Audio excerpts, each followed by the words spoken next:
जो कुछ भी सीमित है वो एक मामले में धोखा है। किस मामले में? वो तुम्हारी गहनतम अभिलाषा पूरी नहीं कर पाएगा,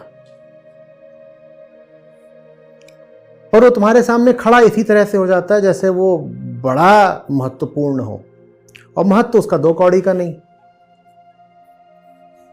नाम रूप रंग आकार वाली सब चीजें संसार में मिलती हैं ना, और संसार की ही चीजें एकदम उछल उछल के जोर से चिल्लाती हैं कि हम कीमती हैं, हम महत्वपूर्ण हैं, हमारी तरफ आओ, हमें पाओ, हमें गले लगाओ, हमारा पीछा करो, हमारी कीमत चुकाओ, हम तुमको अतीव सुख देंगे। संसार यही करता है ना। और अगर तुम दुख में हो तो संसार की ही ये सब नाम रूप गुण मूलक चीजें क्या बोलती हैं? आओ हमारे पीछे आओ, हमारी कीमत चुकाओ, हमें महत्व दो, हम तुम्हें तुम्हारे दुख से मुक्ति दिलाएंगे। इसलिए ये सब धोखा है। इसलिए कहा जा रहा है कि जब तुम धोखा खाने की वृत्ति से रहित हो गए, दुनिया की नाम रूप वाली चीजों से धोखा खाने की वृत्ति से जब तुम रहित हो गए, तब ब्रह्म है। समझ रहे हो बात? नाम रूप सब गुणों से आशय दुनिया के सब सीमित पदार्थों, व्यक्तियों, वस्तुओं, विचारों की तरफ है। ठीक है? तो ब्रह्म की कल्पना मत करने लग जाना कि ब्रह्म कोई ऐसी शय है, कोई ऐसी हस्ती है जो नाम नहीं रखती, जो रूप नहीं रखती, जो गुण नहीं रखती। लोगों को खूब करा है कि वो है पर उसका कोई चेहरा नहीं है। नहीं साहब, आप बातचीत ज्यादा मत करिए। आप इतना भी अगर बोल देंगे कि वो है पर उसका कोई नाम नहीं है, तो आपने उसको नाम दे दिया। आप ये भी कह देंगे कि वो है पर उसका कोई चेहरा नहीं है, तो आपने उसको चेहरा दे दिया। आप ये भी कह देंगे कि वो है पर उसका कोई गुण नहीं है, वो निर्गुण है, तो भी आपने उसको गुण दे दिया। ये सब मत बोलिए। उसके बारे में कुछ भी मत बोलिए। ना तो यही बोलिए कि वो अनाम है, ना बोलिए अरूप है, ना बोलिए निर्गुण है। आप बस उन चीजों के बारे में बोलिए जो सनाम है, जो स्वरूप है, जो सगुण है, और वो सब चीजें आपको नचाए हुए हैं। उनकी बात आप करना नहीं चाहते। वो सब कुछ जो आपको नचाए हुए है जिंदगी में, आपके लिए दुख का कारण है, उसका तो नाम है ना, उसका रूप है, उसका रंग है, उसका गुण है, उसका आकार है। उनकी बात करो, ब्रह्म की बात मत करो। ये जो तुमको परेशान करे हुए, तुम्हारी जिंदगी को झंझट बनाए हुए है, ये असली नहीं है। ये असली इसीलिए नहीं है क्योंकि ये झंझट बनाए हुए है, और झंझट में रहना तुम्हारा स्वभाव नहीं। झंझट में फंसे क्यों हुए हो? झंझट से मुक्त होने के लिए। अंततः तुम जिस भी परेशानी में फंसे हुए हो, फंसे इसीलिए हो क्योंकि तुम्हें कहीं ना कहीं लगता है या लगता था कि ये परेशानी मुझे मेरी दूसरी परेशानियों से मुक्ति दिला देगी। ऐसा कभी नहीं होता साहब। एक परेशानी दूसरी परेशानी का इलाज नहीं होती। अज्ञान दूसरे अज्ञान का इलाज नहीं होता। एक बीमारी दूसरी बीमारी का इलाज नहीं होती। हाँ, बीमारियों से 5 और बीमारियां पैदा जरूर होती हैं। आपको एक बीमारी हो जाए, आप 5 और बीमारियां पालेंगे। समझ में आ रही है बात? ब्रह्म एक नई बीमारी नहीं, आखिरी अंतिम समाधान है।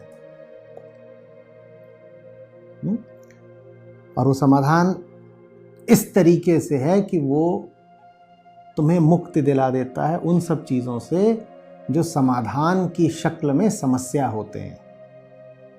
हमारी सारी समस्याएं किस शक्ल में हैं? समाधान की शक्ल में। कहते हैं हम सब ठीक ठाक कर देंगे।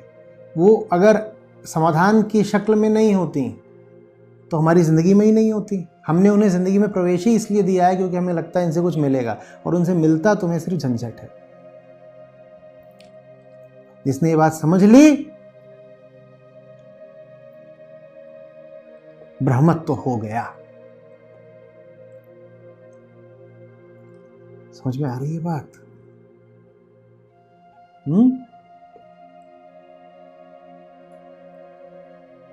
ये सिर्फ मजे के लिए या तुकबंदी के लिए या काव्यात्मकता के लिए नहीं कर दिया गया है कि जितनी भी उपाधियां हो सकती हैं उन सबको नकार दो, कह दो कि जो सत्य है वो अपरिमेय है, अज्ञेय है, अचिंत्य है, अनिकेत है, अरूप है, असंग है। ये क्यों किया गया है? जो भी बातें तुम सोच सकते हो उनको कह दिया गया नहीं, ये भी नहीं, ये भी नहीं, ये भी नहीं है।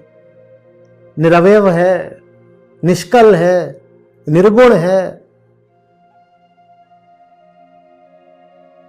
ये क्यों करा गया है? क्योंकि इन्हीं का जो विपरीत है उसमें तुम फंसे हुए हो। तो इन शब्दों को बार बार तुम्हारे सामने ला करके तुम्हें याद दिलाया जाता है कि सगुण में, साकार में, स्वरूप में तुम गलत फंसे हुए हो। वहां तुम्हें वो नहीं मिलने वाला जिसकी तुमको तलाश है। इसलिए ब्रह्म को बार बार नकार की भाषा में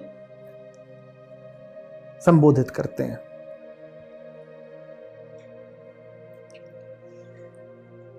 मुक्ति कुछ नहीं है, बंधनों के प्रति अरुचि ही मुक्ति है, बंधनों का ज्ञान ही मुक्ति है। तो मुक्ति के केंद्र में भी बंधन बैठे हैं। सारी बात हमें बंधनों की करनी है भाई। जो मुक्ति की बात करने लग गया वो बंधन में फंस गया, जो बंधनों की बात करने लग गया वो मुक्त हो जाएगा। और खेद यह है कि अधिकतर अध्यात्म में बात बंधनों की नहीं, मुक्ति की होती है। हमने कहा जो मुक्ति की बात करेगा वो बंधनों में फंसा ही रहेगा, और जो बंधनों की बात करेगा वो मुक्त हो जाएगा। बंधनों की हम बात करना नहीं चाहते, हमें तमाचे जैसी लगती है वो बात। बड़ा बुरा लगता है, बड़ा अपमान लगता है, क्योंकि स्वीकारना पड़ता है कि जिंदगी में चारों तरफ बेड़ियां ही बेड़ियां हैं। बंधनों की बात हम करते नहीं, तो फिर हम अपने आप को सुख अनुभव कराने के लिए काल्पनिक रस चर्चा किसकी करते हैं? मुक्ति की।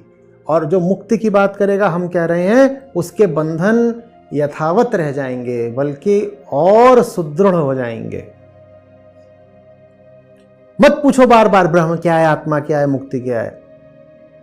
मैं तुमसे कह रहा हूं तुम यथार्थ में जियो, तुम अपनी असलियत देखो, तुम अपनी जिंदगी देखो, तुम सुबह से शाम क्या कर रहे हो ये देखो, तुम अपने बंधनों को देखो भाई।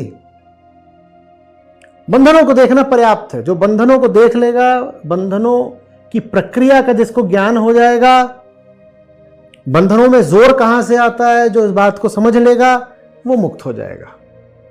और जो मुक्ति चालीसा ही पढ़ता रह जाएगा वो बेईमान आदमी है, उसको सजा ये मिलेगी कि वो हमेशा बंधक रहेगा।